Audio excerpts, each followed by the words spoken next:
ಆತ್ಮೀಯ H16 news ಅರ್ಥಾತ್ ಸಿದ್ದರಾಮಯ್ಯ ಸ್ವಾಗತ. ನಾನು ನಿಮ್ಮವ MI ಅಥವಾ ಮಲ್ಲಪ್ಪ ಜೋತವರ್. ಆತ್ಮೀಯರೇ, ಈಗ ಧರ್ಮಸ್ಥಳದ ಬಗ್ಗೆ ಸಾಕ್ಷಾತ್ ದಿನನಿತ್ಯ ಮಾತಾಡ್ತಾ ಇರ್ತೀವಿ. ಈಗಲೂ ಮಾತಾಡೋಂಥ ಅನಿವಾರ್ಯತೆ ಅದ.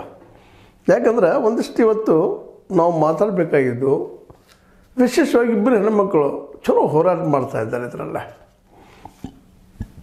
ಅದರಲ್ಲೂ ಮುಖ್ಯವಾಗಿ ಮಹಿಳಾ ಆಯೋಗದ ಅಧ್ಯಕ್ಷೆ ನಾಗಲಕ್ಷ್ಮಿ ಚೌಧರಿ ಅವರು 20 ವರ್ಷಗಳ ಈ ಸಮಯದಲ್ಲೇ ಏನೇನು ಆಗಿದಾವೆ ಎಲ್ಲದರ ತನಿಖೆ ಆಗಬೇಕು ಅಂತ ನಾವು ಸಜೆಷನ್ ಕೊಟ್ಟಿದ್ದೀವಿ.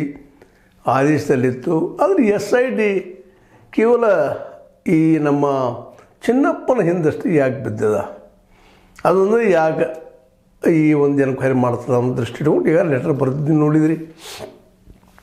ನಿಜವಾಗಿ ಇದು 20 ವರ್ಷಗಳ ತನಿಖೆ ಆಗಬೇಕಾಗಿದೆ. ಕೇವಲ ಇವತ್ತು ಶೌಚಾಲಯಗಳ ಮೇಲೆ ಒಬ್ಬರ ಮೇಲೆ ಹಲ್ಲೆ ಆಗಿಲ್ಲ.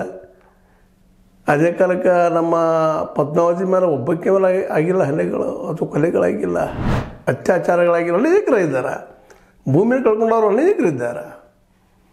ಏನೋ ಎಲ್ಲ ಆಗ್ತಾಯಿದೆ, ಅಪಾಯಕಾರಿ ಬೆಳವಣಿಗೆಗಳು ಆಗ್ತಾಯಿದ್ದಾವೆ. ಇದರ ಬಗ್ಗೆ ಇಲ್ಲಿವರೆಗೆ ತನಿಖೆ ಮಾಡಬೇಕಂತೇಳಿ ಜನಗಳು ಇವತ್ತು ಬಯಸ್ತಾ ಇದ್ದಾರೆ. ಆದರೆ ಇಷ್ಟೊಳಗೆ ಸರ್ಕಾರ ಮಾಡಬೇಕಾಗಿತ್ತು. ಇಲ್ಲಿವರೆಗೆ ಆದಂಥ ಎಲ್ಲ ತನಿಖೆಗಳು ಯಾರು ದೂರದಾರಿದ್ದಾರೋ ಅವ್ರ ತನಿಖೆ ಆಗಿರ್ತದೆ ವಿನಃ ಇವ್ರಿಗೆ ಯಾರ ಮೇಲೆ ಆರೋಪ ಮಾಡ್ತಾಯಿದ್ದಾರೋ ಅವ್ರ ತನಿಖೆ ಆಗ್ತಾಯಿಲ್ಲ.